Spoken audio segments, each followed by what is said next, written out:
संसद के अंदर हो या फिर बाहर, बीजेपी राहुल गांधी को घेरने का कोई मौका नहीं छोड़ती। बीजेपी वाले राहुल गांधी को पॉलिटिकली अनफिट होने का दावा करते हैं और हमेशा से ही करते हैं। पहले उनके लिए पप्पू जैसे शब्दों का इस्तेमाल किया जाता था, फिर उनके लिए नॉन सीरियस जैसे शब्दों का इस्तेमाल किया जाता था, फिर बाल बुद्धि जैसे शब्द उनके लिए इस्तेमाल किए जाते रहे।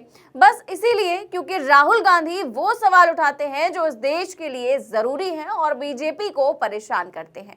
और अब क्योंकि राहुल गांधी एलओपी हैं, तो एलओपी के तौर पर राहुल गांधी जो सवाल उठा रहे हैं वो बीजेपी को काफी ज्यादा परेशान कर रहे हैं। और उसी का एक नतीजा देखने को मिला लोकसभा के अंदर, जब संबित पात्रा ने राहुल गांधी को निशाने पर लेने की कोशिश की, लेकिन वो कुछ ऐसा बोल गए कि उनके शब्द उन पर ही भारी पड़ गए और संबित पात्रा के राहुल गांधी पर टिप्पणी करते ही पूरा का पूरा विपक्ष एक हो गया और संबित पात्रा को घेर लिया।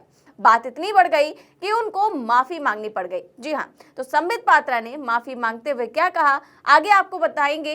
पहले संबित पात्रा का वो बयान सुनिए जिसमें वो राहुल गांधी पर ओछी टिप्पणी कर रहे थे। ये कांग्रेस पार्टी कहती है कि रोहित शर्मा अनफिट है।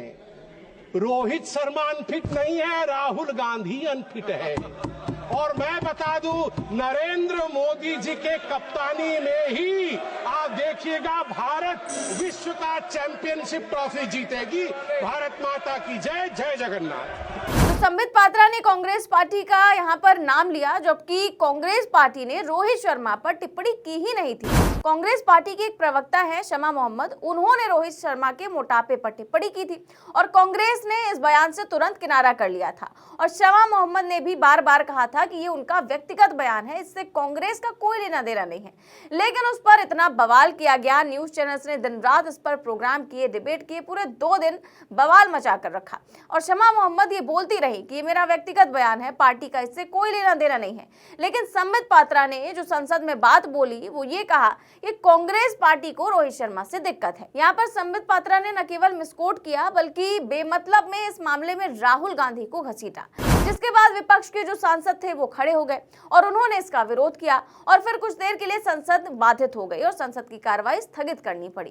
काफी हंगामा हुआ, जिसके बाद संबित पात्रा को माफी भी मांगनी पड़ी। संबित पात्रा जी, कुछ आप बोलना चाहते हैं?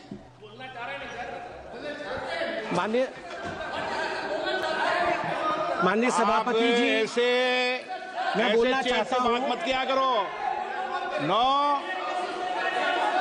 मैं सब तरीका जानता हूं, सबको सुधारना। ये चेयर से इस तरीके से बात मत करा करो। नहीं समझा दिया आपको, चेयर से बात करने का तरीका सीखो। चलो बैठिए, चलाना है सदन।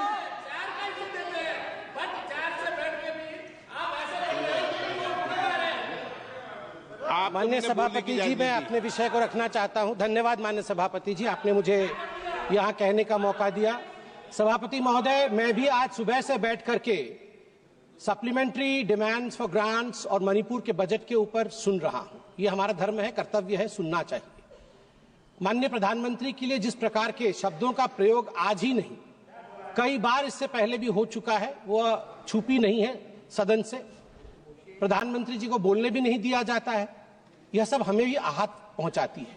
आज अगर मैंने कुछ शब्द ऐसा कहा है जिससे कि माननीय एलओपी या उनके किसी सदस्य को बुरा लगा हो, मुझे लगता है उन शब्दों को वापस लेने में मुझे किसी प्रकार का गुरेज नहीं है, क्योंकि हमारे प्रधानमंत्री जी ने हमेशा सिखाया है सबका साथ, सबका विश्वास, सबका विकास। धन्यवाद। भरी संसद में बीजेपी के सांसद संबित पात्रा को माफी मांगनी पड़ी, वो भी राहुल गांधी से। वो राहुल गांधी जिनको संबित पात्रा पानी पी पी कर पूछते हैं। वैसे मुझे नहीं लगता कि दिन रात सुबह शाम लगातार हिंदू मुसलमान करने वाले भाजपाइयों की जुबान से आपने कभी भी सॉरी सुना होगा। मतलब पिछले 10 सालों में सरकार की तरफ से या बीजेपी के प्रवक्ताओं की तरफ से माफी या फिर खेद प्रकट करना बहुत ही रेयर है। मतलब मैंने तो कभी नहीं सुना। आपने अगर सुना भी होगा तो 1-2 बार। लेकिन आखिरकार अब हुआ ऐसा, और ऐसा इसलिए भी हुआ क्योंकि राहुल गांधी एलओपी हैं और आप नेता प्रतिपक्ष को लेकर कुछ भी तो नहीं बोल सकते, वो भी संसद के अंदर। वैसे संबित पात्रा को ये बोलने की जरूरत क्यों पड़ी, किस बात पर इतनी बौखलाहट दिखाई दी, वो भी आपको बताती हूँ।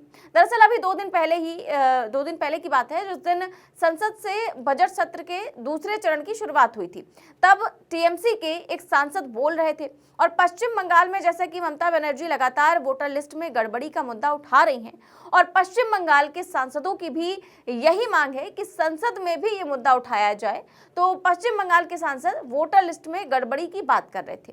उतने में ही राहुल गांधी बीच में खड़े हो गए और फिर ये बात बोल दी। आपने सही बात बोली कि वोटर लिस्ट क्या सरकार बनाती है। मैंने नहीं बोला नहीं, आपने बोला क्या, और आपने सही बोला कि सरकार वोटर लिस्ट नहीं बनाती है। मगर पूरे देश में वोटर लिस्ट पर सवाल उठ रहे हैं, हर स्टेट में, हर ऑपोजिशन के स्टेट में, और महाराष्ट्र में black and white voter list पे सवाल उठे हैं। तो पूरा ऑपोजिशन मिलकर सिर्फ ये बोलने दीजिए, पूरा ऑपोजिशन सिर्फ मिलकर ये कह रहा है कि वोटर लिस्ट पे यहां पे एक डिस्कशन हो जाए। ओके। आप बनाते नहीं हो, इसको हम एक्सेप्ट कर रहे हैं, आप डिस्कशन तो कीजिए।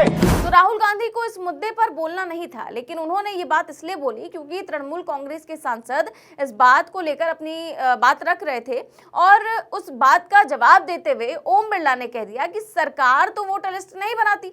अब स्पीकर ओम बिरला ने जैसे ही बोला कि सरकार वोटर लिस्ट नहीं बनाती, उसी बात को पकड़ा राहुल गांधी ने और राहुल गांधी खड़े हो गए अचानक से और उन्होंने बहुत गंभीर बात कह दी कि क्यों ना वोटर लिस्ट की गड़बड़ी पर संसद के अंदर बहस हो जाए। हम जानते हैं कि सरकार वोटर लिस्ट नहीं बनाती है, चुनाव आयोग बनाता है, तो उसी पर चर्चा हो जाए। इसी बात को लेकर के बीजेपी में जो है वो काफी ज्यादा बौखलाहट देखने को मिली और बार बार राहुल गांधी के खिलाफ बयान भी देखने को मिले।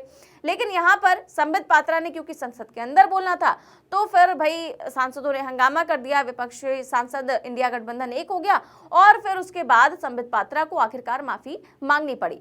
तो आपकी इस माफी पर और इस खबर पर क्या राय है, हमें कमेंट बॉक्स में जरूर बताएं। चैनल को सब्सक्राइब भी करें और ज्वाइन भी करें। देश और दुनिया की तमाम बड़ी खबरें जानने के लिए देखते रहिए 4PM न्यूज नेटवर्क। नमस्कार।